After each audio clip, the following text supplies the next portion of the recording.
शेळे व बोकड चोरी करणाऱ्या दोघांना गुन्हे शाखा युनिट क्रमांक 2च्या पथकाने लेखानगर जवळ इंदिरा गांधी वसाहत येथे 5 एप्रिल रोजी रात्रीच्या वेळी ताब्यात घेतले।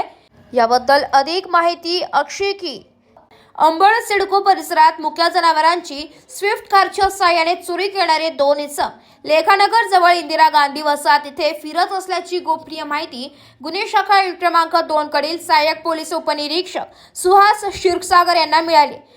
त्यानुसार वरिष्ठांच्या मार्गदर्शनाखाली सदर ठिकाणी सापळा रचून तोहिद उर्फ अमन आतिश खाटेक राहणार लेखानगर सिडको व मनी बहादूर रामजस यादव राहणार हनुमान चौक शिवाजीनगर सिडको यांना ताब्यात घेतलं असता त्यांनी गुन्ह्याची कबुली दिली आहे।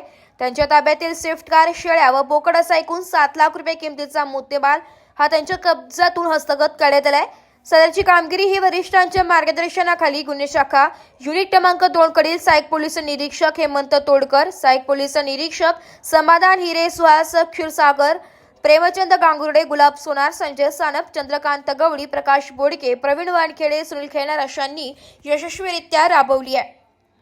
एबी न्यूज साठी प्रतिनिधी गणेश सदाफुले, नाशिक।